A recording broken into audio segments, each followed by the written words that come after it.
सीतापुर गांव में भोला नाम का एक आदमी अपनी मां निर्मला के साथ रहा करता था। भोला एक बहुत ही आलसी आदमी था।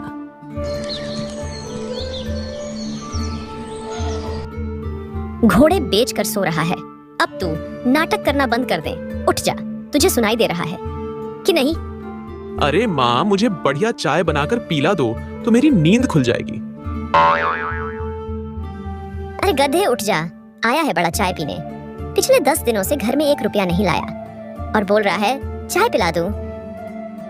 क्या माँ, जब देखो तब सुबह सुबह चिल्ला रही हो? तुझे पता है घर में एक दाना भी नहीं है। अच्छा, अब उठ भी जा और जाके नहा भी ले। पिछले 10 दिनों से तुमने नहाया भी नहीं है। फिर भोला घर के बाहर जाता है। अरे यार, इतनी गर्मी तो नहीं पड़ रही है, फिर क्यों मैं नहा के घर का पानी बर्बाद करूं? वैसे भी मैं घर का पानी खराब करूंगा तो मुझे ही नदी से पानी लेने जाना होगा। नहीं बाबा, मैं नहीं नहाऊंगा। फिर भोला वापस अंदर चला जाता है। तुम आज फिर नहीं नहाए? अरे माँ, आज मौसम सही है, ज्यादा गर्मी नहीं पड़ रही है। मेरा नहाने का बिल्कुल मन नहीं है। मैं कल सुबह उठकर जल्दी नहा लूंगा। इसका मतलब तू कभी नहीं सुधरेगा। हे भगवान, क्या होगा इस लड़के का? सुन, अब तू जल्दी से काम पर जा। अगर शाम को कुछ पैसे लाएगा तभी घर में खाना बनेगा, वरना याद रखना दोनों को भूखा ही सोना पड़ेगा। माँ, मुझे भी कोई काम ही नहीं मिल रहा है। मुझे तो मजदूरी ही करना आता है और अभी खेतों में काम ही नहीं है। अरे करने को तो बहुत काम है, अगर तू करे और चाहे तो लोगों के यहाँ साफ सफाई का काम कर सकता है, उनके गाय को नहला सकता है। अगर तू चाहे तो कुछ भी कर सकता है। लेकिन माँ, मुझे गाय नहलाने का काम कौन देगा? मुझे नहीं पता, तू यहाँ से चला जा और जाके कुछ भी काम कर। अपनी माँ के डर से भोला काम के लिए घर से निकल जाता है। फिर वो एक घर के बाहर गाय को बंधी देखता है। अरे क्या घर के अंदर कोई है? भोला की आवाज सुनकर एक औरत घर के बाहर आती है। क्या है रे? क्यों चिल्ला रहा है? बहन जी, आपके गाय को साफ करना है क्या? मैं आपकी गाय को एकदम चकाचक कर दूंगा। अरे गधे, मेरी गाय तुझे चमकी हुई नहीं दिख रही है क्या? वह पहले से ही बहुत चमकी हुई है। तू उसे क्या चमकाएगा? अरे तू पहले जाके खुद को तो चमका ले। अरे बहन जी, आप कहो तो मैं आपके घर की सफाई कर दूं। काफी गंदा हो रहा है। अरे भाग जा यहाँ से। क्या बोल रहा है? तू मेरे घर को साफ करेगा? तू पहले खुद को तो साफ कर ले। तुझसे अच्छा तो मेरा घर साफ है। ऐसा लग रहा है कि पता नहीं तू कितने दिनों से नहाया नहीं है। चल भाग जा, यहाँ से कोई काम नहीं है यहाँ। औरत की बात सुनकर भोला वहां से चला जाता है और एक चाय की दुकान पर बैठता है।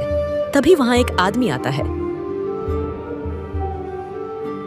अरे भाई, कोई आदमी हो जिसे फसल काटना आता हो। अरे जो वहां आदमी बैठा है उससे जाकर मिलो। फिर वो आदमी भोला के पास जाता है। अरे भाई, मैं एक ऐसे आदमी को ढूंढ रहा हूँ जो मेरे जीजी और जीजा जी के खेतों की फसल काट दे और उसके साथ बोरी उठाने का भी काम कर दे। अच्छा, पहले यह बताओ कितने रुपए दोगे? तुम खुद ही बता दो कितने रुपए लोगे। देखो, यह तो मैं खेतों को देखकर ही बता पाऊंगा। ठीक है, अब तुम मेरे साथ चलो। पर मुझे आज काम है, मैं आज नहीं चल सकता। तुम्हें कल इसी समय मैं यहीं मिलूंगा।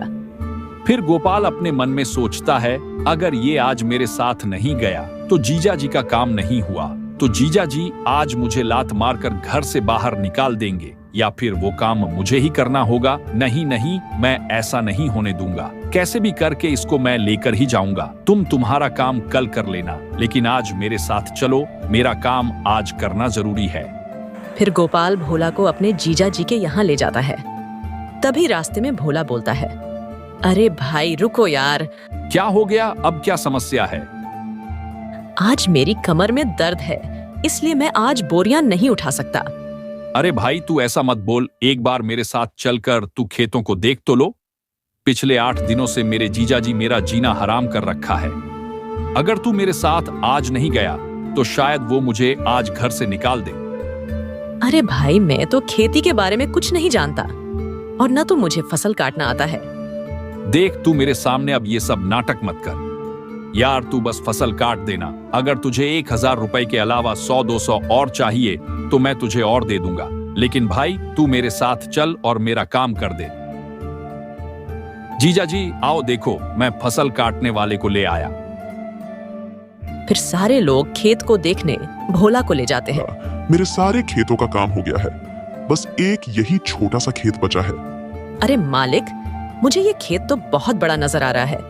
ये बस 6 बीघा खेत है। अरे मालिक, मैं तो एक दिन में 3 बीघा खेत ही काम कर सकता हूँ।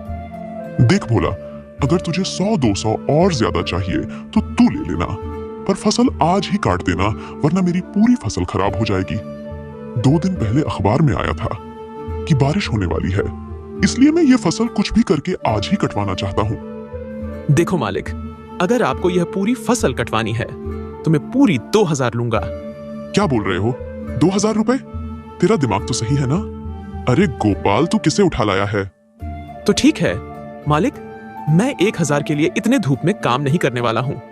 अरे रुक भोला, तू सुन तो मेरी बात देख। तेरे को गोपाल 1200 रुपए देने को बोला था, मैं पूरे 1500 रुपए दे दूंगा, ठीक? नहीं नहीं मालिक, बिल्कुल नहीं चलेगा। मेरी फीस पूरे 2000 रुपए है, मैं उससे 1 रुपए कम नहीं लूंगा। ठीक है, तू मेरा काम कर दे, मैं पूरे 2000 रुपए दे दूंगा। तू अपना काम शुरू कर दे। अब भोला फसल काटने चला जाता है। शाम होते होते भोला पूरा फसल काट देता है। तभी वहां जमींदार आ जाता है। अरे वाह भोला, तू तो बड़े काम का आदमी है। अगर आगे से मेरे खेत में कोई काम होगा तो मैं तुझे ही बुलाऊंगा, क्योंकि तूने सच में 2000 रुपए का काम किया है। फिर जमींदार भोला को 2000 रुपए दे देता है और भोला वहां से चला जाता है। आ गया तू, कहाँ गया था? आज दिन भर तू कहीं काम करके पैसे लाया कि नहीं, या फिर भूखे पेट ही सुलाएगा? माँ के इतना बोलते ही भोला उन्हें पैसा दे देता है।